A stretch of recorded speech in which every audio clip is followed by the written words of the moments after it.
50,000 से 1 लाख की संख्या में कम से कम पहुंचे और तुम्हारी औकात बताएंगे। कुछ थानेदार तो बिका हुआ है, वो तो चोर है। 5,000 हथियार लेकर सड़कों पे उतरेंगे। भूमिहार नेता आशुतोष कुमार के ऐलान के बाद राहुल चंद्रवंशी की फटी पड़ी है और आशुतोष कुमार ने साफ तौर पर ऐलान कर दिया है कि 22 दिसंबर को अपने 50,000 से 1 लाख समर्थकों के साथ वह सड़क पर उतरने वाले हैं। 5,000 हथियार के साथ सड़कों पर उतरा जाएगा। इसके साथ ही साथ देवघर एसपी को भी साफ तौर पर चेतावनी दे दी गई है। और जरा कल्पना कीजिए कि जब 50,000 से 1 लाख लोग सड़कों पर उतरेंगे 5,000 हथियार के साथ, तो आखिर देवघर में आखिर क्या होगा और आखिर पूरा मामला क्या है। पूरा मामला इस बात से 8 मिनट की रिपोर्ट में हम आपको बताने जा रहे हैं।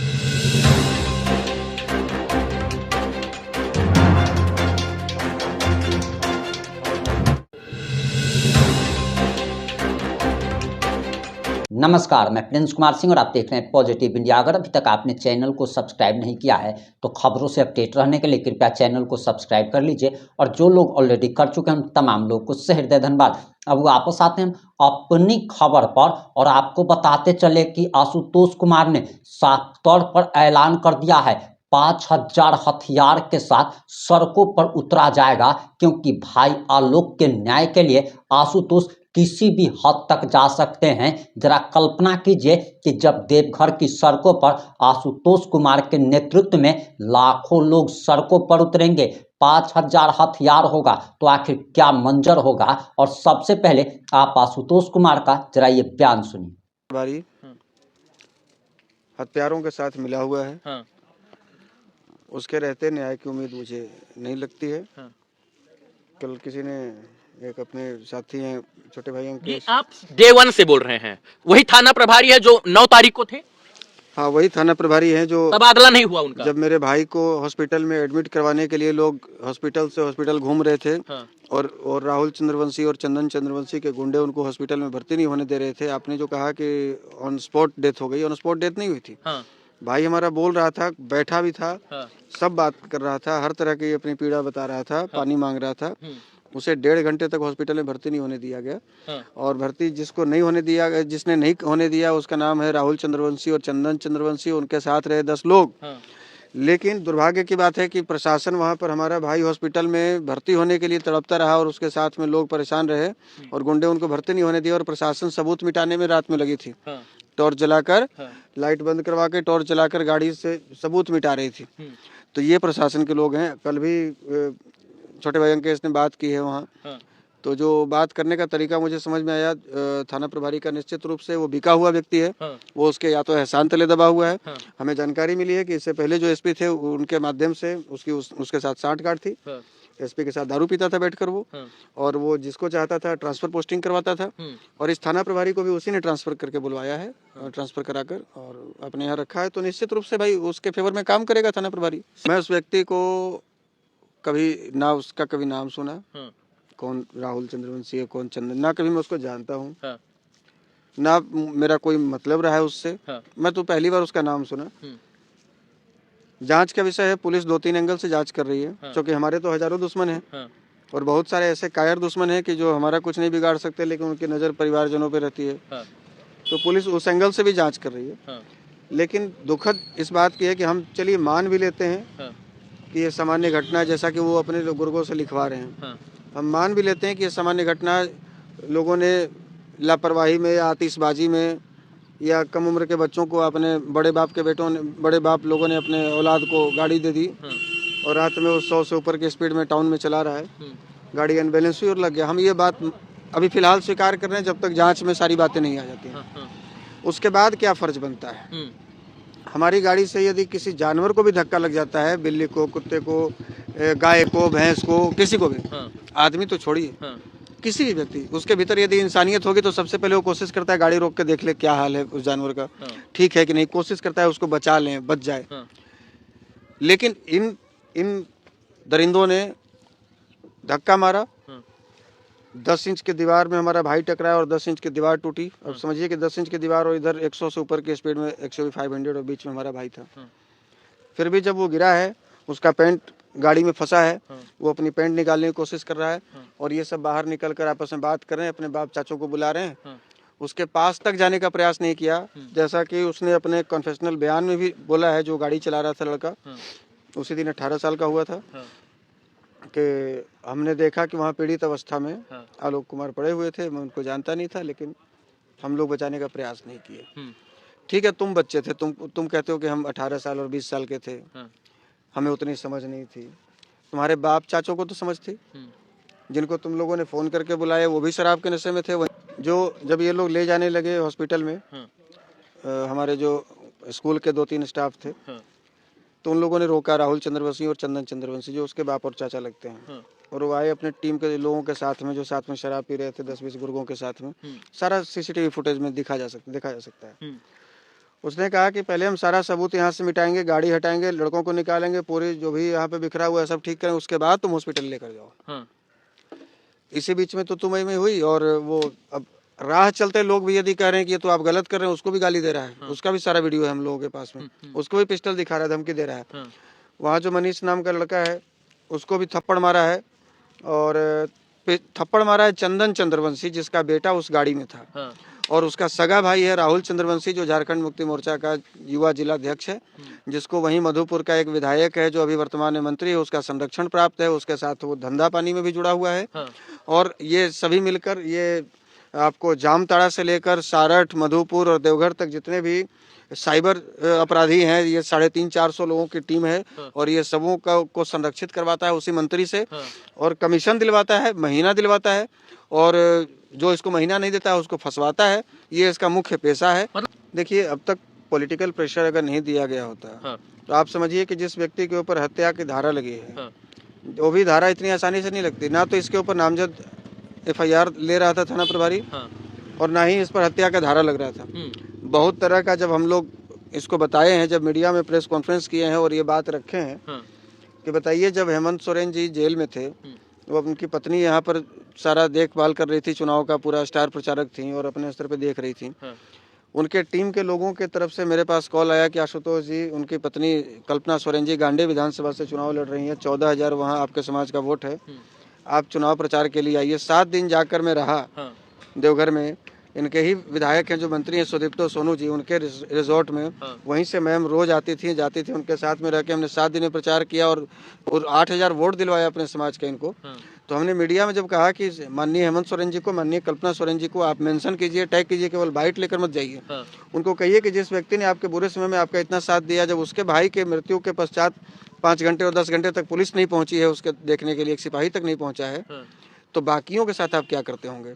सबसे पहले तो जब FIR हम लोग हैंड रिटन में जब लिख कर आए, तो जब ऑनलाइन चढ़ाया जाता है टाइपिंग करके, उसमें घटना की तारीख को गलत कर दिया गया। जब दोबारा हम ठीक करवाने गए, ये भी पूछने गए कि राहुल चंद्रवंशी जब हथियार लहरा रहा है और हथियार CCTV फुटेज में दिख रहा है, तो थाना प्रभारी आपने उस पर आर्म्स एक्ट क्यों नहीं लगाया? क्या हथियार लहराना लीगल है? और यदि लीगल है तो मेरे पास क्षमता है, हम 5,000 हथियार लेकर देवघर की सड़कों पर उतर सकते हैं। अगर लीगल है तो जब राहुल चंद्रवंशी कर सकता है, यदि लीगल है तो हम 5,000 हथियार लेकर सड़कों पर उतरेंगे। आप FIR नहीं ना करिएगा, आप FIR नहीं ना करेंगे, और यदि FIR करेंगे वो लीगल नहीं है तो फिर ये भी लीगल नहीं है, इस पर FIR होनी चाहिए। क्यों नहीं वो आर्म्स एक्ट लगा इस पर। तीसरा हमारा ये था कि भाई आपने जो कन्फेशनल, आपने जो गिरफ्तार किया, एक जो व्यक्ति गिरफ्तार क्या किया, वो चूंकि बेचारा वैश्य समाज से आता है, वो पकड़ के उसको अपने बेटे को बचाने के चक्कर में उसको बलि का बकरा बना दिया, जिसका जन्मदिन था, जो गाड़ी चला रहा था, और उसको थाने को हवाले कर दिया कि भाई मेरा बच्चा बचा है, कम से कम एक दिखाने के लिए अरेस्टिंग होगी। हमने पूछा कि आपने क्या उसका कन्फेशनल बयान लिया, क्या आपने पूछा कि उसकी मंशा क्या थी, कहाँ से लोग आ रहे थे। आईओ का वर्जन, चूंकि थाना प्रभारी खुद ही आईओ बनाता है, आईओ का कहना था कि सब आप ही को बता देंगे। बताइए, 500 लोग उसके थाने में थे, दर्जनों मीडिया वाले थे, सबके सामने उसकी हिम्मत देखिए, वो कहता है कि सब आपको बता देंगे, हमको जो करना था किए।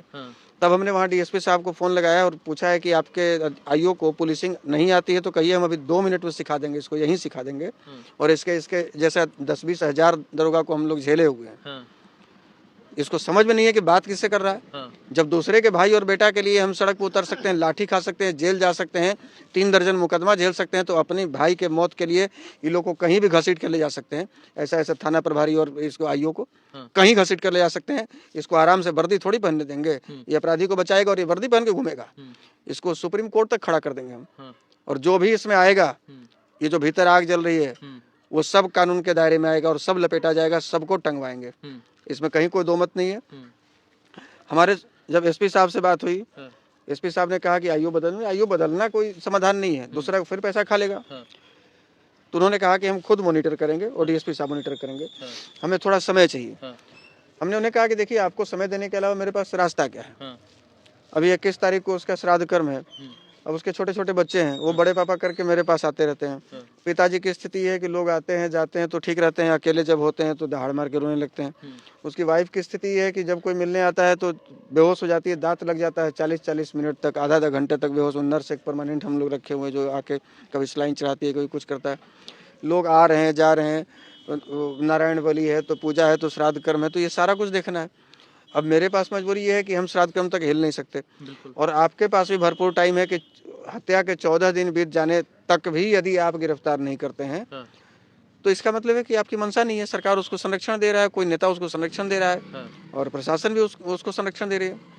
अभी परसों की बात है, कल की बात है, हमें जानकारी मिली कि वो दिन में परसों शाम को 6:10 से लेकर शाम को 7 बजे तक वो अपने घर में था।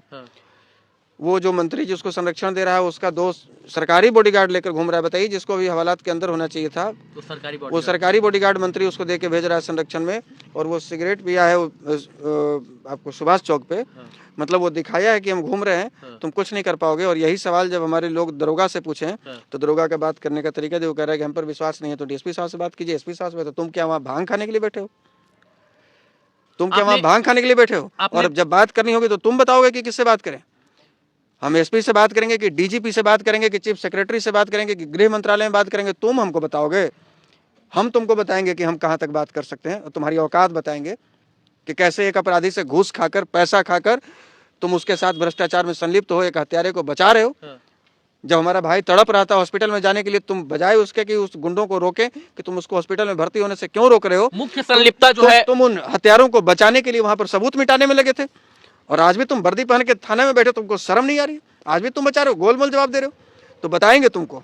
मुख्य संलिप्तता मान रहे हैं सच्चो साहब, मतलब थानेदार की। आप थानेदार तो बिका हुआ है, वो तो चोर है, वो तो बिका हुआ है, उसके ऊपर भरोसा नहीं है, वो ऑलरेडी बिका हुआ है। जब तक वो सस्पेंड नहीं होगा तब तक वहां पे अभी कोई कार्रवाई नहीं होगी। उसको आपने 22 तारीख तक की मोहलत दी हुई है। हमने उसके थाने में जाकर उसको बताया था कि यदि तुमसे नहीं गिरफ्तार हो रही तो बताओ। मेरे पास इतनी क्षमता है कि हम 24-48 घंटे में उसको टांग कर लाकर तुम्हारे थाने में पटक देंगे, लेकिन तुम हाथ उठाओ, तुम बोलो कि मेरे बस की बात नहीं है।